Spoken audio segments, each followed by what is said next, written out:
जितनी बातें हमारी बहन ने कही हैं, मैं उनकी तमाम बात के एक एक लफ्ज से मुत्तफिक हूं और हम उनके साथ हैं।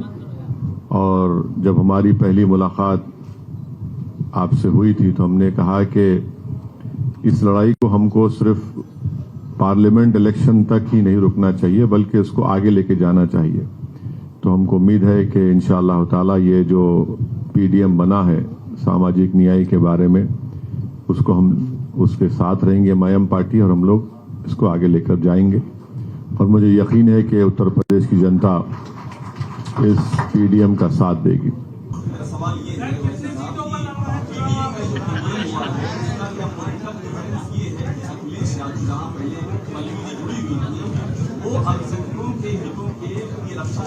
अच्छा, समझ गया। सुन लीजिए समझ गया। मुरादाबाद में क्या हुआ?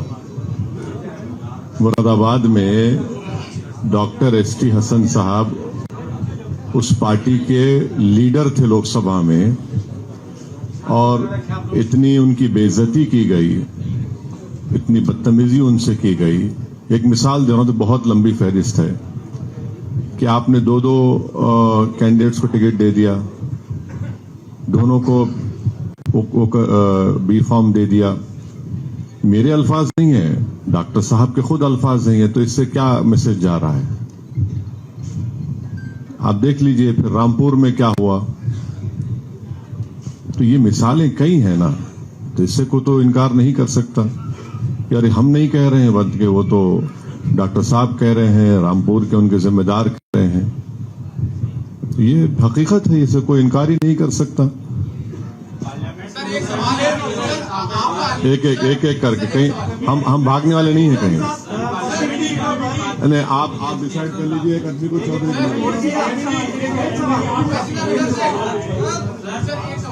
हाँ, उत्तर प्रदेश में है और कितनी सीटों पे लड़ेगा, और इसमें देरी क्यों हुई? जैसे पहले चरण का नॉमिनेशन खत्म हो चुका है, उसमें कई मुस्लिम डोमिनेटेड सीट्स थी, जिसको लेके आपका जो अलायंस में पीडीएम का जिक्र हुआ है, और वहाँ पे जो वाली सीट्स तो निकल चुकी है। तो अभी आगे का क्या समीकरण है? पहले सीटें कितनी है? नहीं, साहब सिर्फ एम क्यों कर रहे हो? सर पीडीएम है ना ये। तुम अभी ठहरिए, तो आपका सवाल पार्शली सही है। कितनी सीट्स पे लड़ेंगे वो हमारी बहन बताएगी आपको, हम लोग बताएंगे, फिक्र मत करिए आप। आपका जो पीडीएम होगा प्रदर्शन बहुत अच्छा रहा था निकाय चुनाव में। हाँ, जो दलित मुस्लिम बहुत सीटें थी पहले चरण में, वहाँ पर नॉमिनेशन हो चुका है और वहाँ पर आपका समीकरण भी बहुत अच्छा दिखाई देता है। मेरा क्लियर संबल हो, और वहाँ पर आपने चेयरमैन की सीटें भी जीती है। तो वहाँ पर आपने कैंडिडेट क्यों नहीं बता रहे हैं? वहाँ पर चुनाव के क्या अवस्था के प्रति कोई सॉफ्ट कॉर्नर रखा जा रहा है? वहाँ पर काफी सारी नहीं, किसी के लिए कोई सॉफ्ट कॉर्नर नहीं है, हमारे लिए सॉफ्ट नहीं। इंशाल्लाह ये लंबा साथ रहेगा, फिक्र मत करिए आप अभी तो शुरुआत है। हाँ, कौन? हाँ, मैं अपनी बात कर सकता हूँ ना, मैं दूसरों की तो बात नहीं कर सकता। सर, स्वामी मौर्य और मायावती से भी कुछ बात करेंगे? वो भी पिछड़ा दलित की बात करते हैं, कोई संपर्क हुआ है आपका? नाराज है इंडिया गठबंधन? आज ही लेटर लिखा है। नहीं, हम देखिए, अगर कोई इसमें आना चाहता है तो बहुत वेलकम है उनका, कोई क्यों रोकेंगे? आना चाहता है तो वेलकम है उनका। कोई अगड़ा आना चाहता है तो सर इसको मीडिया में ऐसा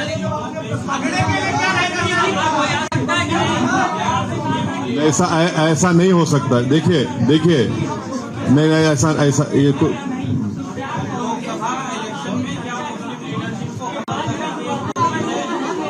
भाई साहब, आप लोग अपने आप में एक डिसाइड कर लीजिए कि कौन कब पूछेगा, तो आसानी से होगी। आसानी, अरे एक नहीं 10 लेंगे, मगर आप जिम्मेदारी ले लीजिए।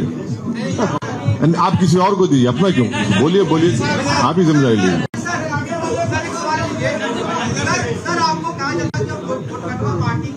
हाँ, हाँ,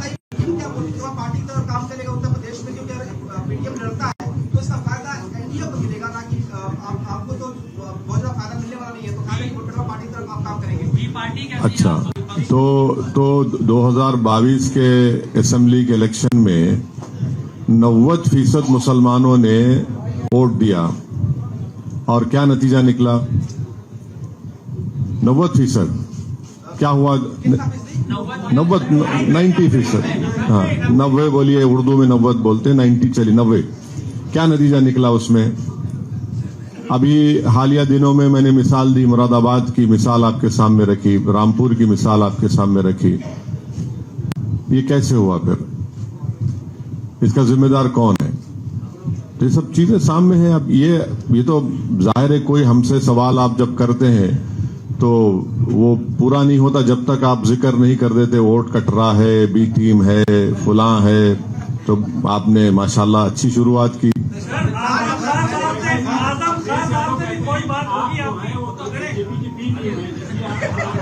हाँ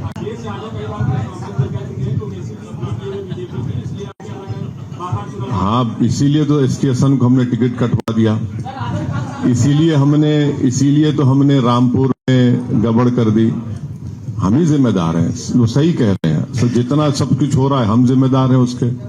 वो बिल्कुल जिम्मेदारी नहीं है ना, वो उनसे गलती हो ही नहीं सकती।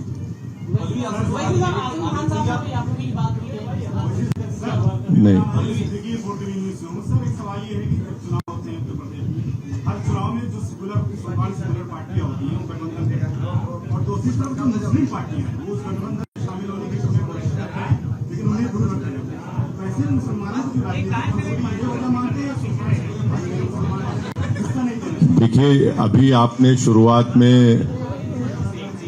जो इंट्रोडक्टरी रिमार्क्स मोहतरमा पल्लवी पटेल साहिबा ने कहा है, उसमें वाज़ेह तौर पर कहा गया कि समाज की लीडरशिप को कोई बर्दाश्त नहीं करता। पीडीएम जो बनाया गया है वो समाज की लीडरशिप को बर्दाश्त ही नहीं किया जाता। और कहा यह जाता है कि आप सिर्फ वोट डालिए। कब तक डालेंगे भाई? 17 पार्लियामेंट के इलेक्शन हो चुके हैं। आप सिर्फ वोट डालने वाले बनेंगे? वोट लेने वाले बनना पड़ेगा, लीडरशिप बनाना पड़ेगा आपको। और ये जो आप बात कर रहे हैं ना, बीजेपी भारत की राजनीति से मुसलमानों को इनविजिबलाइज कर चुकी है, ये हकीकत है। और वही ये लोग कोशिश कर रहे हैं कि सिर्फ वोट डालिए, दिखिए मत आप। ये क्या बात है? हम कैसे वोट डालने वाले बनेंगे और आप वोट ले लेंगे, उसके बाद आप भूल जाएंगे हमको? ये बिल्कुल सच्चाई है। इसीलिए हमारी कोशिश है, और ये तमाम ये जो मिथ क्रिएट किए ये लोग, इसको हम तोड़ेंगे। ओवैसी साहब, सवाल ये है, आप बहुत लोकप्रिय है मुसलमानों में। रामपुर, मुरादाबाद कई ऐसी सीटें हैं जहां मुसलमान आपको अकेले जिता सकते हैं, तो आप हैदराबाद छोड़ के यूपी से चुनाव क्यों नहीं लड़ते हैं और ट्राई कर लेते हैं एक बार आप?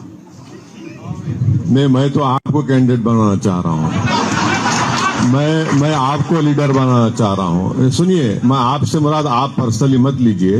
हम यहाँ पर इसलिए आ रहे हैं कि ताकि आप लीडर बने, आपकी लीडरशिप बने।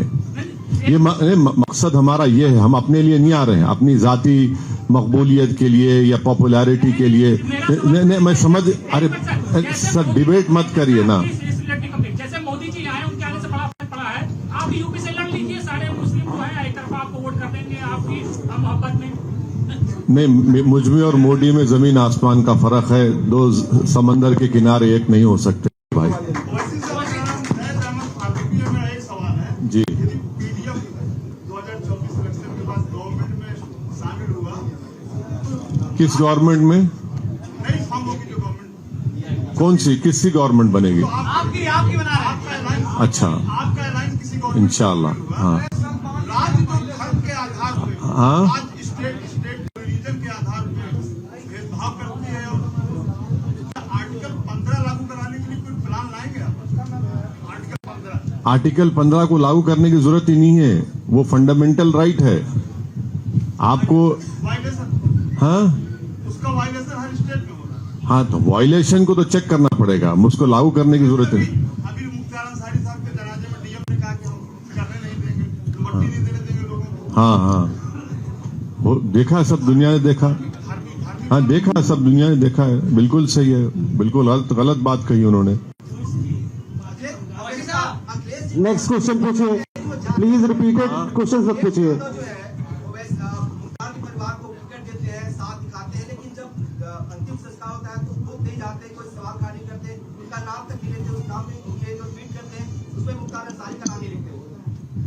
आप सही कह रहे हैं, मैं मुत्तफिक हूं, आपकी बात से एग्री करता हूं। उनको जवाब देना चाहिए इस बात का, हम कैसे जवाब देंगे उसका। केवल मुसलमानों के वोट लेना चाहते हैं क्या? हाँ बिल्कुल, वो भी सही है, वही लेना चाहते हैं खाली,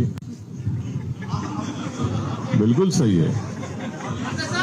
पार्लियामेंट में जो मुस्लिम लीडरशिप है, जो सांसद है, मुस्लिम सांसद जो बन के जाते हैं, वो टिकट नहीं देती है। ऐसे ही अखिलेश यादव जो पश्चिम की मुस्लिम बहुल्य सीटें हैं, जैसे मेरठ है, मुजफ्फरनगर है और क्या नाम है बिजनौर है, वहाँ से मुस्लिम कैंडिडेट नहीं दिए गए। आपको क्या लगता है कि सपा दूसरी राह पर जा रही है, इस राह पर भाजपा उस राह पे क्या, उस राह पे चल पड़ी है, वो उस राह पे चल पड़ी है, बिल्कुल चल पड़ी है।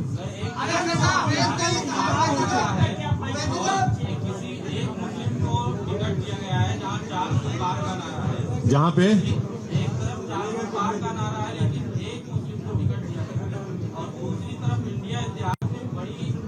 मुसलमानों को कि उनकी लीडरशिप बचेगी, लेकिन यूपी में जिस तरीके से टिकट दिए गए हैं बड़ी मायूसी है।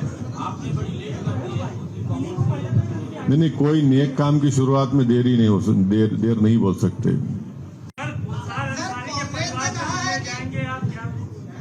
हम पब्लिकली उस परिवार से हम उनको कंडोलेंस दिए हैं, और कल इत्तेफाक से रात में हमारी उनके लायक फर्जन जनाब उमर अंसारी साहब से हमारी बातचीत हुई।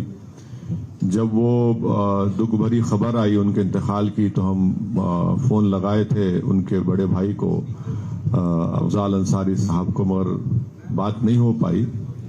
तो इंशाल्लाह हम जैसा ही पहला मौका मिलेगा, हमारी नीयत है, कोशिश है कि हम जाकर उनसे पर्सनली मिले और उनको कंडोलेंसेस दें, ताजियत पेश करें।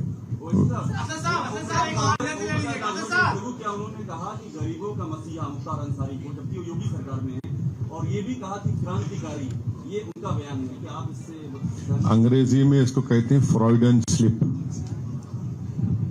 तो दिल की बात जुबान पे लाना पड़ता, सच्चाई को छुपा के नहीं रख सकते आप।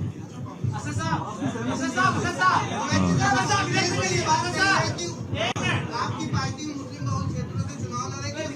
कौन कांग्रेस द्वारा ये बात कही गई है, कांग्रेस के उन्होंने कहा है कि आपकी पार्टी मुस्लिम बहुल क्षेत्रों से चुनाव। किसने कहा कांग्रेस में? कांग्रेस के प्रवक्ता है, उन्होंने ये बात कही। छोड़ दीजिए ना। असद साहब एक सवाल इधर से ले लीजिए, नया सवाल है। असद साहब, अरे असद साहब, आपने एक कोलेक्शन बनाया था, हाँ। आपने एक कोलेक्शन बनाया था पिछले इलेक्शन में डॉक्टर अयूब के साथ, और उसके साथ कुशवाहा जी थे।